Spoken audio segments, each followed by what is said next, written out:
শিক্ষার্থী বন্ধুরা, শুরুতে আমরা কেন্দ্রমুখী বল নিয়ে আলোচনা করব।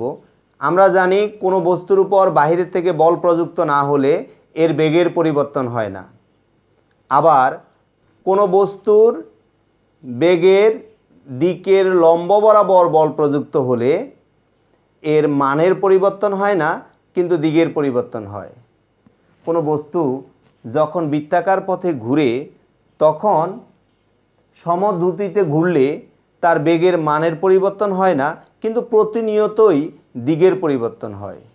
কাজেই বৃত্তাকার পথে ঘোরার সময় বেগের দিকের লম্ব বরাবর প্রতিনিয়তই বল প্রযুক্ত হয়। তাই বৃত্তাকার পথে কোনো বস্তু ঘোরার সময় বৃত্তাকার পথের ব্যাসার্ধ বরাবর কেন্দ্র অভিমুখে একটি বল কাজ করে। এই বলটির নামই হলো কেন্দ্রমুখী বল। অর্থাৎ যখন কোনো বস্তু একটি বৃত্তাকার পথে ঘুরতে থাকে তখন যেই নিট বল ওই বস্তুর উপর ক্রিয়া করে বস্তুটিকে বৃত্তাকার পথে ঘূর্ণায়মান রাখে তাকে কেন্দ্রমুখী বল বলে।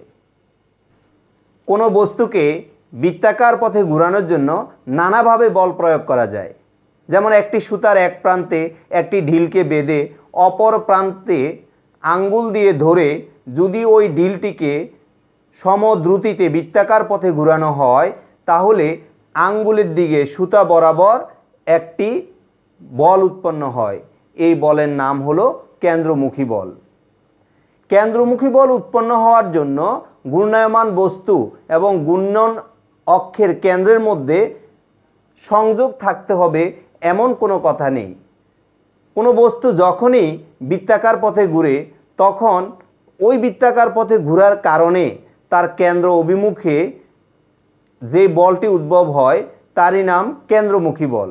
যেমন পৃথিবী সূর্যের চারিদিকে যখন ঘুরে অথবা চাঁদ যখন পৃথিবীর চারপাশে ঘুরে তখন এদের মাঝে সংযোগকারী কোনো রেখা নেই, এবং এই দুটি বস্তুর ক্ষেত্রে যখনই বৃত্তাকার পথে তারা ঘুরতে থাকে তখন তাদের যেই কেন্দ্রমুখী বল এটাই হলো মাধ্যাকর্ষণজনিত বল।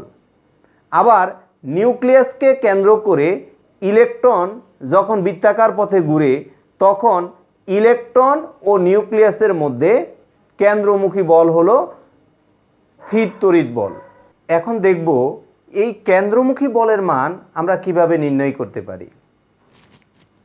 বৃত্তাকার গতির আলোচনায় আমরা আর ব্যাসার্ধের বৃত্তের পরিধি বরাবর ভি সমদ্রুতিতে গতিশীল বস্তুর বৃত্তের ব্যাসার্ধ বরাবর কেন্দ্রের দিকে কেন্দ্রমুখী ত্বরণ জেনেছি। এ ইকুয়াল ভি স্কোয়ার বাই আর। সুতরাং এম ভরের কোনো বস্তু আর ব্যাসার্ধের বৃত্তাকার পথে ভি সমদ্রুতিতে ঘুরলে তার উপর ক্রিয়াশীল কেন্দ্রমুখী বল হবে এফ ইকুয়াল, কেন্দ্রমুখী ত্বরণ হলো এ ইকুয়াল ভি স্কোয়ার বাই আর। যেহেতু বল এফ ইকুয়াল এম এ, সুতরাং এম ইন্টু এ হলো ভি স্কোয়ার বাই আর। এখন এই ভি এর পরিবর্তে আমরা যদি ওমেগা আর লিখি, অর্থাৎ আমরা জানি ভি ইকুয়াল ওমেগা আর, তাহলে আমাদের কেন্দ্রমুখী বলের সমীকরণ দাঁড়ায় এম ওমেগা স্কোয়ার আর। সুতরাং আমরা যদি কেন্দ্রমুখী বল অথবা বৃত্তাকার পথে ঘূর্ণায়মান কোনো বস্তুর সুতার টান নির্ণয় করতে চাই তাহলে আমরা যে সমীকরণটির সাহায্যে এই মান নির্ণয় করব তা হলো F equal M V square by R অথবা এম ওমেগা স্কোয়ার আর। কেন্দ্রমুখী বলের প্রতিক্রিয়া স্বরূপ যে বল বৃত্তের কেন্দ্রের উপর ব্যাসার্ধ বরাবর কেন্দ্রের বাহিরের দিকে ক্রিয়াশীল হয় তাকে কেন্দ্রবিমুখী বল বলে। কেন্দ্রমুখী বল এবং কেন্দ্রবিমুখী বল একই বস্তুর উপর প্রযুক্ত হয় না। কেন্দ্রমুখী বল প্রযুক্ত হয় ঘূর্ণায়মান বস্তুটির উপর, আর কেন্দ্র বিমুখী বলটা প্রযুক্ত হয় বৃত্তাকার পথের কেন্দ্রের উপর, এবং এদের মান সমান কিন্তু দিক শুধু বিপরীত। যতক্ষণ পর্যন্ত কেন্দ্রমুখী বল বিদ্যমান থাকে ততক্ষণ পর্যন্ত কেন্দ্র বিমুখী বল দৃশ্যমান হয় না বলে এই বলটির আরেক নাম হলো অলিক বল। আমরা এখন বাঁকা পথে সাইকেল বা মোটরসাইকেল আরোহীর গতি নিয়ে আলোচনা করব। সাইকেল আরোহী বা মোটরসাইকেল আরোহী যখন কোনো বাঁকা পথ অতিক্রম করে তখন আমরা দেখি যে ওই আরোহী কিছুটা কেন্দ্রের দিকে হেলে যায়। এখন প্রশ্ন হলো, কেন এই সাইকেল আরোহী বা মোটরসাইকেল আরোহী কেন্দ্রের দিকে হেলে যায়? এর কারণ হলো, যখন কোনো বাঁকা পথ সাইকেল আরোহী বা মোটরসাইকেল আরোহী অতিক্রম করতে যায় তখন বক্রতার কারণে বাঁকা পথে কেন্দ্রমুখী বলের চেয়ে বেশি হয়, যার ফলে সে কেন্দ্রের বাহিরের দিকে ছিটকে যেতে চায়। তাই কেন্দ্রমুখী বলের যোগান দেওয়ার জন্য ওই আরোহী উলম্বের সাথে থিটা কোণে কেন্দ্রের দিকে হেলে যায়, যার ফলে কেন্দ্রমুখী বলের যোগান হয়, সে কেন্দ্র বিমুখী বলকে প্রশমিত করতে পারে। এখন দেখো, এখানে আমি একটা বাঁকা পথ এঁকে সেখানে একজন সাইকেল আরোহীর গতি ব্যাখ্যা করার চেষ্টা করছি। সাইকেল আরোহী যদি সাইকেলের উপর আরোহণ করে তাহলে আরোহী সহ সাইকেলের যে ওজন ডব্লিউ সেটা সোজা নিচের দিকে কাজ করবে, ডব্লিউ ইকুয়াল টু এমজি। যদি আরোহী সোজাসুজি বসে থাকতো তাহলে ভূমির প্রতিক্রিয়া বল হতো এই ওজন বলের বিপরীত দিকে সোজা উপরে। কিন্তু আরোহী যদি কেন্দ্রমুখী বলের যোগান দেওয়ার জন্য থিটা কোণে কেন্দ্রের দিকে হেলে যায়, অর্থাৎ এই হলো উলম্ব অবস্থা, সে সোজা না বসে উলম্বের সাথে যদি থিটা কোণে কেন্দ্রের দিকে হেলে যায় তাহলে ভূমির এই প্রতিক্রিয়া বল আর লম্ব দুটি উপাংশে বিভাজিত হয়। একটা হলো আর কস থিটা, অপর উপাংশটি হলো আর সাইন থিটা, যা বক্রতার কেন্দ্রের দিকে ক্রিয়া করে। তাহলে আমরা এখানে দেখতে পাচ্ছি ভূমির প্রতিক্রিয়া বলটা দুটি উপাংশে বিভাজনের ফলে আর কস থিটা ইকুয়াল ডব্লিউ, অর্থাৎ ওজন বল, যেখানে আমরা লিখছি ডব্লিউ ইকুয়াল এমজি। আর সাইন থিটা কেন্দ্রের দিকে কেন্দ্রমুখী বলের যোগান দিচ্ছে, অর্থাৎ আর সাইন থিটা হচ্ছে কেন্দ্রমুখী বলের সমান। আমরা জানি কেন্দ্রমুখী বল F equal M B square by R. অতএব এই ক্ষেত্রে আমরা লিখতে পারি R sine theta equal M V square by R, equation 1। R cos theta সমান এম জি, ইকুয়েশন 2। 1 নংকে আমরা যদি 2 নং দ্বারা ভাগ করি তাহলে আসে আর সাইন থিটা ভাগ R cos theta equal M V square by R ভাগ এম জি।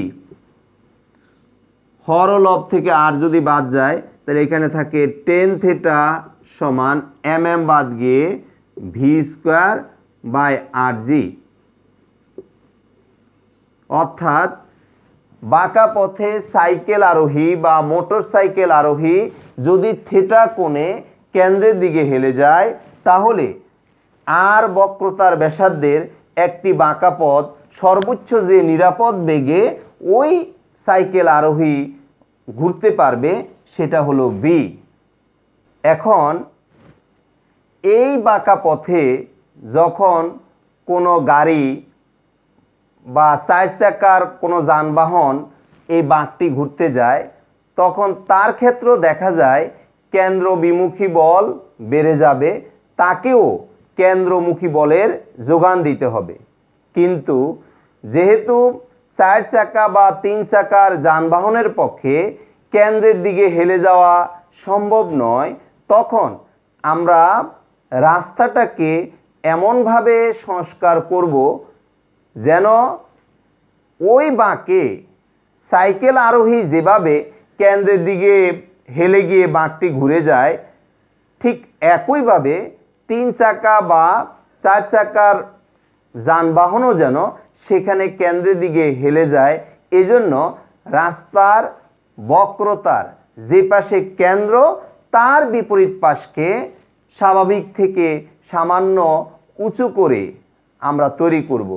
একে রাস্তার ব্যাংকিং বলা হয়। একইভাবে রেল লাইনেও যেখানে বক্রতা আছে তার ভিতরের রিংয়ের তুলনায় বাহিরের পাশের রিংটি সামান্য উঁচু করে তৈরি করা হয়। তো এখানে আমি যেটা দেখাচ্ছি যে একটা বাঁকা পথের ভিতরের সাইডটা হলো ও পাশ এবং বাহিরের সাইডটি হলো এবি পাশ। ভিতরের সাইড থেকে বাহিরের সাইডটা যে পরিমাণ উঁচু করা হলো সেটা হলো এইচ, এবং এই রাস্তাটির প্রস্থ হলো ডি। তাহলে এই ক্ষেত্রে ডি হলো রাস্তার প্রস্থ আর এইচ হলো বক্রতার কেন্দ্রের বিপরীত পাশটি যতটুকু ভূমি থেকে উচ্চতায় নেওয়া হলো সেটা হলো এইচ। তাহলে এই ক্ষেত্রে আমরা এখানে যে কোণটি পাই এই কোণটিকে বলা যায় ব্যাংকিং কোণ। সুতরাং এই ব্যাংকিং কোণ থিটা বের করার জন্য আমরা লিখতে পারি sine theta equal H by D.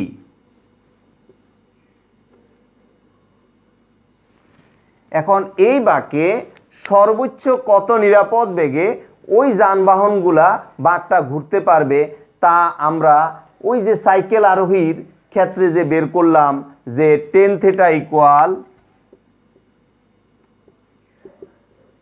V square by R G, এই সমীকরণ থেকে সর্বোচ্চ নিরাপদ বেগ বের করতে পারবো, যা কিনা আমরা রাস্তার ব্যাংকিং কোণ নির্ণয়পূর্বক বিল বোর্ডে সর্বোচ্চ নিরাপদ বেগটা লিখে দিব। এভাবে আমরা বাঁকা পথে সাইকেল আরোহী, মোটর সাইকেল আরোহী, 3 চাকা বা 4 চাকা যানবাহনের নিরাপদে বাঁক ঘোরার বিষয়গুলা সমাধান করতে পারব। এখন আমরা কয়েকটি গাণিতিক সমস্যা দেখব, তারপর সৃজনশীলে ফিরে যাব। প্রথমে দেখা যাচ্ছে 10 গ্রাম ভরের একটি বস্তুকে 2 মিটার দীর্ঘ সুতার সাহায্যে বৃত্তাকার পথে ঘোরানো হচ্ছে। বস্তুটি 3 সেকেন্ডে 15টি পূর্ণ আবর্তন করলে সুতার টান নির্ণয় করো। তাহলে আমরা এখানে যেটা পাচ্ছি ওই বস্তুটির ভর m ইকুয়াল 10 গ্রাম। আমরা জানি গ্রামকে 1000 দিয়ে ভাগ করলে অথবা 10⁻³ দিয়ে গুণ করলে গ্রাম থেকে এটা এসআই একক কেজিতে চলে যায়। ব্যাসার্ধ r ইকুয়াল 2 মিটার, ঘূর্ণন সংখ্যা n সমান 15, ঘূর্ণন কাল t সমান 3 সেকেন্ড। অতএব সুতার টান F ইকুয়াল হোয়াট? আমরা জানি সুতার টান অর্থাৎ কেন্দ্রমুখী বল F equal m omega square r। এই ক্ষেত্রে m v স্কোয়ার বাই আরও হয়ে থাকে, কিন্তু এই যে উপাত্তগুলা দেওয়া আছে এর ক্ষেত্রে F equal m omega square r লেখাই শ্রেয়। m যেহেতু ওমেগার সরাসরি মান এখানে দেওয়া নাই, কিন্তু আমরা জানি ওমেগা সমান 2 pi N/T whole square into r। এই মানগুলো আমরা যদি এখানে বসিয়ে দিই, m এর মান লিখব 10 × 10⁻³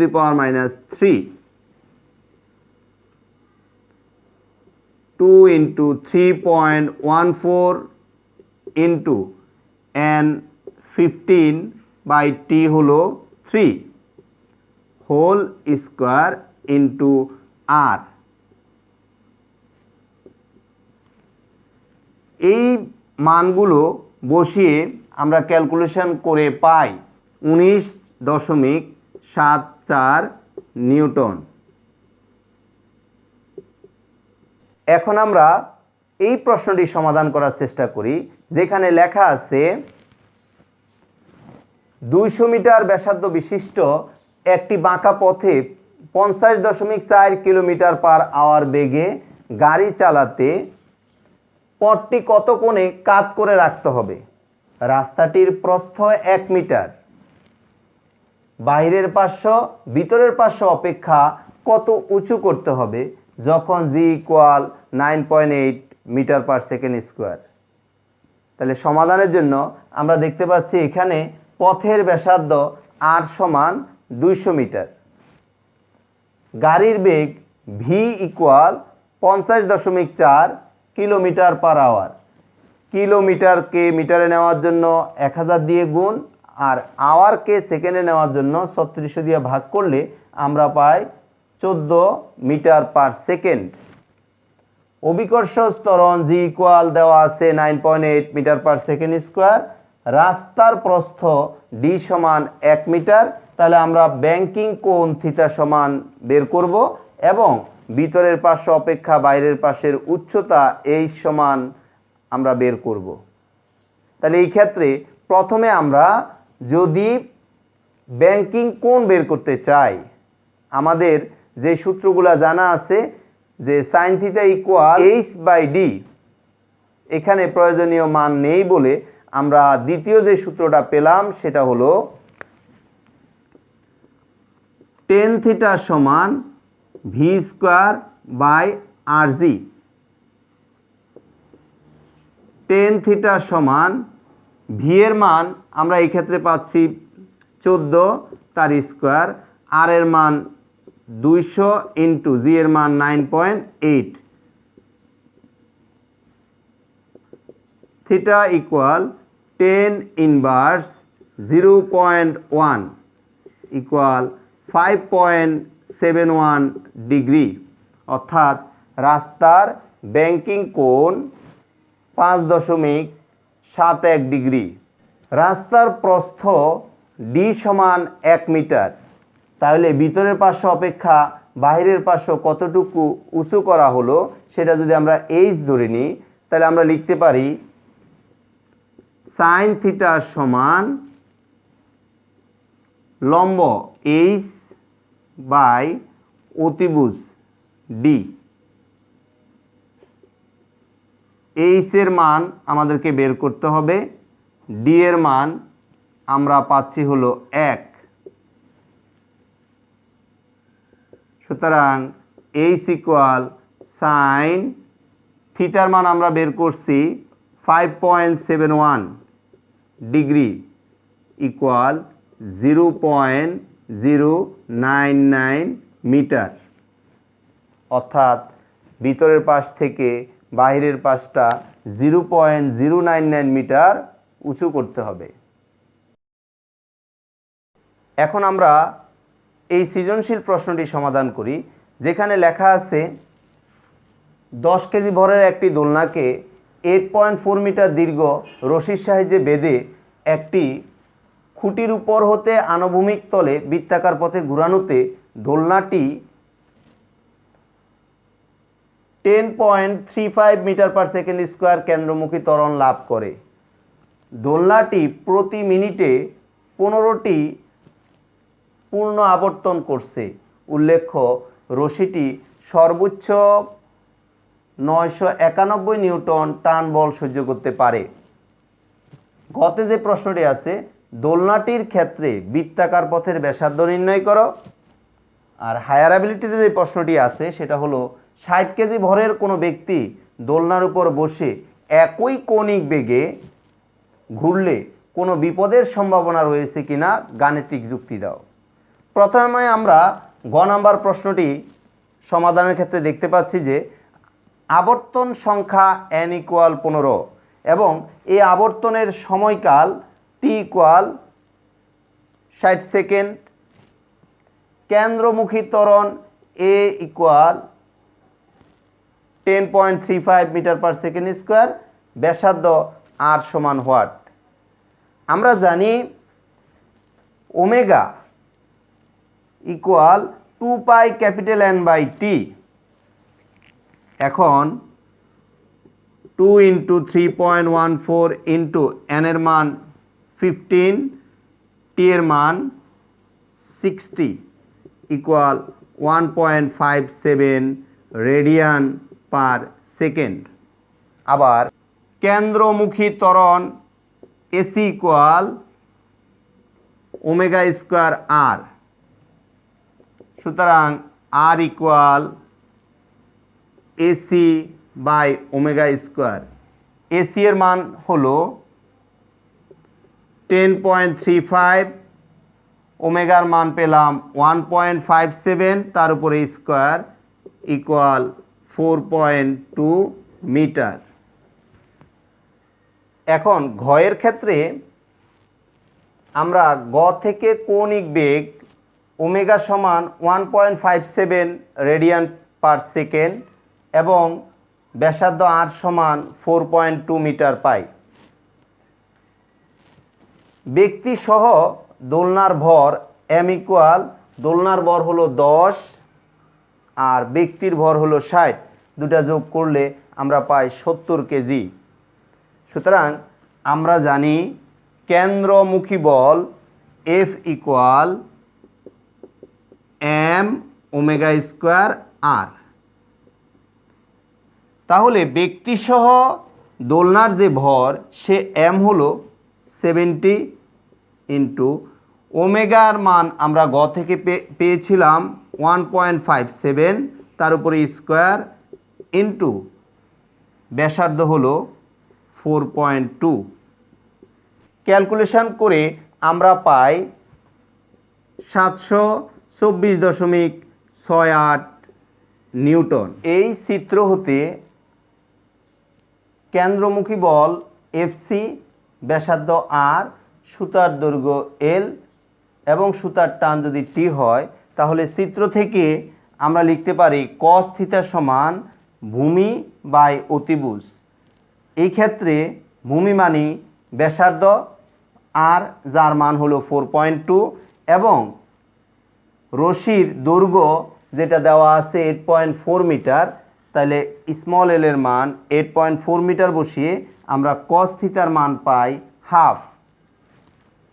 এখন রশি বরাবর, এই রশি বরাবর কেন্দ্রমুখী বলের উপাংশ, কেন্দ্রমুখী বল হলো এই বরাবর, তার উপাংশ যেটা রশি বরাবর সেটা হলো F cos θ।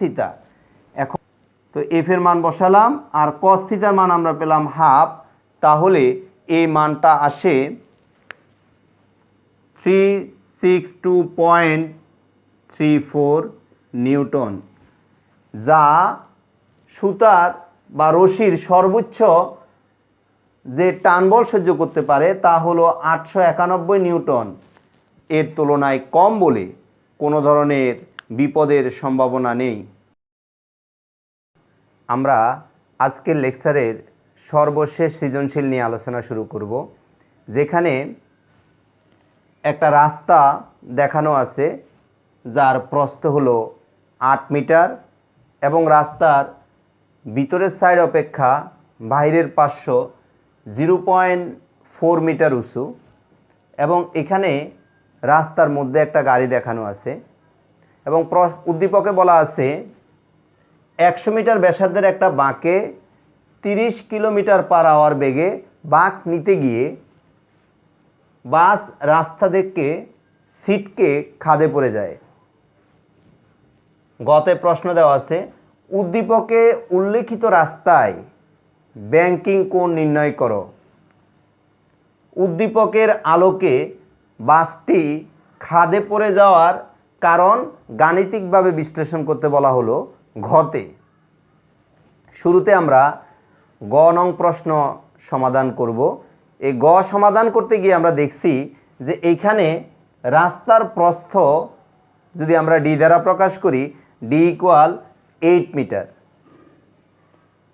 ভিতরের পাশ অপেক্ষা বাইরের পাশের উচ্চতা এইচ সমান 0.4 মিটার। রাস্তার ব্যাংকিং কোণ থিটা সমান হোয়াট।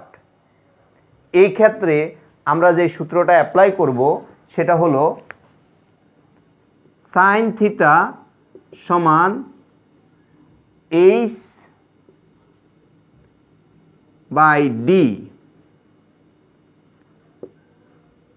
সাইন থিটা সমান এইচ এর মান 0.4,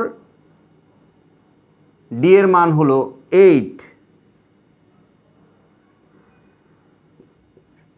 সুতরাং theta equal sine inverse 0.4 by 8 সমান 2.86 ডিগ্রি। এখন ঘ নং প্রশ্নে বলা হলো উদ্দীপকের বাসটি খাদে পড়ে যাওয়ার কারণ বিশ্লেষণ করতে। তো এই ক্ষেত্রে এখানে দেওয়া আছে রাস্তার বাঁকের বক্রতার ব্যাসার্ধ আর ইকুয়াল 100 মিটার, অভিকর্ষ ত্বরণ G equal 9.8 metre per second square. গ থেকে আমরা পাই ব্যাংকিং কোণ থিটা সমান 2.86 ডিগ্রি। বাসটি যেই বেগে বাঁক ঘুরেছিল তার মান ছিল 30 kilometre per hour. Kilometre per আওয়ারকে মিটার পার সেকেন্ডে নেওয়ার জন্য 1000 দ্বারা গুণ এবং 3600 দ্বারা ভাগ করে পাই 8.33 মিটার পার সেকেন্ড। তাহলে এই ক্ষেত্রে আমরা কোন সূত্রটি অ্যাপ্লাই করব? এখানে তো সূত্র মোট দুইটা, sine theta equal H by X আর tan theta equal V square by R জি।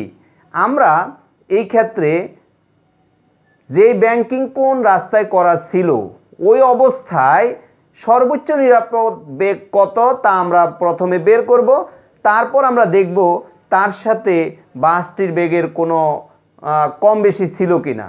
তাহলে শুরু করি। Tan theta equal V square by R G বা V square equal R G tan theta. সুতরাং V equal root over R G tan theta. Root over R এর মান 100, 9.8, 10, 2.86। Calculation করে আমরা পাই 7 metre per second, যা বাসের যে বেগে বাঁক ঘুরেছিল তার থেকে কম, অর্থাৎ 8.33 মিটার পার সেকেন্ড তুলনায় রাস্তার নিরাপদ বেগ কম, তাই বাসটি খাদে পড়েছিল। আজকের এই দীর্ঘ আলোচনায় আমরা মূলত যে বিষয়টা নিয়ে আলোকপাত করার চেষ্টা করেছি সেটা হলো কেন্দ্রমুখী বল এবং কেন্দ্রবিমুখী বল। আর রাস্তার ব্যাংকিং এবং সাইকেল আরোহীর বক্রতার কেন্দ্রের দিকে হেলে যাওয়ার ঘটনা কেন্দ্রমুখী বল আর কেন্দ্রবিমুখী বলের ব্যবহার বলা যায়। আশা করি তোমরা এই বিষয়গুলা ভালোভাবে প্র্যাকটিস করবে এবং সৃজনশীল প্রশ্ন প্র্যাকটিস করতে করতে দক্ষতা অর্জন করবে। আজ এ পর্যন্তই। আল্লাহ হাফেজ। ভবিষ্যতে হয়তো দেখা হবে নতুন কোনো লেকচারে।